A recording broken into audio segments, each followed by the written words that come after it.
পশ্চিম Imphal লেইমাখংয়ের army camp থেকে নিখোঁজ এক মণিপুরী লোকের উদ্ধারের দাবিতে স্বরাষ্ট্রমন্ত্রী ও মুখ্যমন্ত্রীকে মণিপুরী যুব ফ্রন্টের স্মারকপত্র প্রেরণ।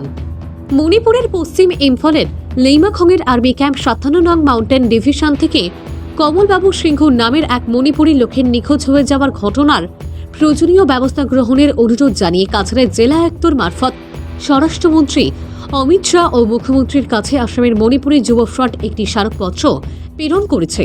আসামের মণিপুরী যুব ফ্রন্টের পক্ষে স্মারকলিপিতে বলা হয় যে গত ২৫শে নভেম্বর কমলবাবু সিংহ সন্দেহজনকভাবে নিখোঁজ হয়েছেন। লেইমাখং আর্মি ক্যাম্পের গেটে স্বাক্ষর করে ভিতরে প্রবেশ করার পর দুপুর থেকে তিনি নিখোঁজ। তিনি মেসার্স বিনোদ কনস্ট্রাকশনের সুপারভাইজার হিসেবে কাজে নিযুক্ত ছিলেন। এ ব্যাপারে স্বরাষ্ট্রমন্ত্রী অমিত শাহ দৃষ্টি আকর্ষণ করেন। তাদের দাবি হলো তার কোনো ক্ষতি হওয়ার আগেই অবিলম্বে খুঁজে বের করার জন্য মণিপুর রাজ্য সরকারকে নির্দেশ দেওয়া, ঘটনা তদন্ত করতে প্রতিরক্ষা মন্ত্রকের কাছে সুপারিশ পাঠানো, নিরাপত্তা উপদেষ্টা ডিজিপি মণিপুর এবং জিওসি ৫৭ মাউন্টেন ডিভিশনকে নির্দেশ দেওয়া, বেসামরিক নাগরিকদের জীবন রক্ষা করার জন্য সকল প্রতিষ্ঠানকে নির্দেশ দেওয়া ইত্যাদি।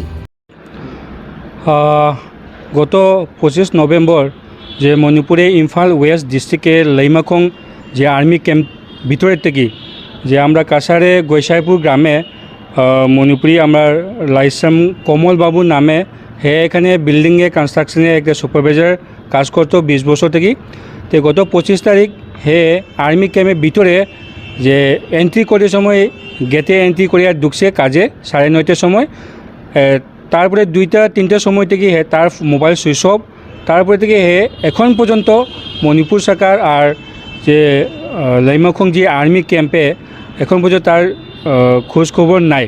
এই কারণে আমরা আজকে আসামের মুখ্যমন্ত্রী আর ভারতে আমরা হোম মিনিস্টার অ্যান্ড ডিফেন্স মিনিস্টারকে আমরা কাছাড়ে ডেপুটি কমিশনের মাধ্যমে আমরা একটা মেমোরান্ডাম দিয়া তাই অতি সত্য তাকে আমরা তার বাই করিয়া আমরা তার ফ্যামিলি সঙ্গে যোগাযোগ করার একটা চেষ্টা করুন, এটাই আমরা দাবি করছি আজকে ডেপুটি কমিশনার মাধ্যমে।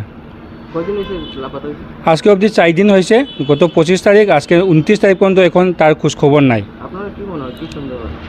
আমরা সন্দেহ এখন যে মণিপুরে গত ১.৫ বছর থেকে যে কুকিয়ার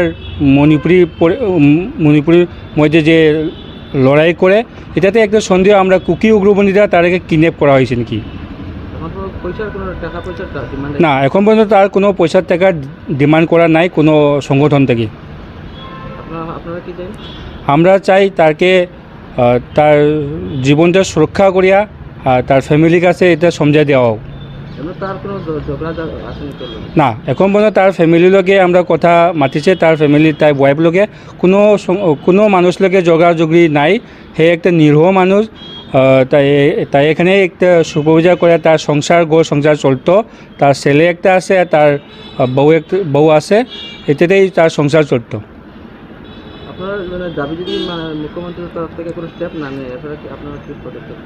তাহলে আমরা এটা তো ঘটনা তো মণিপুরে ঘটছে, আমরা মণিপুর সরকারকেও আমরা দাবি জানাইছে, যদি আমরা মণিপুর সরকার আমরা আশ্বাস দিচ্ছে তো আজকে অবধি তাই ব্যয় করার জন্য, কিন্তু আজকে সময় শেষ হয়ে যায়।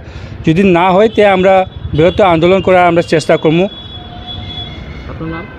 আমার নাম শ্রীরাম হেরাজি সিং, মণিপুরি যুব ফ্রন্টের অ্যাডভাইজার।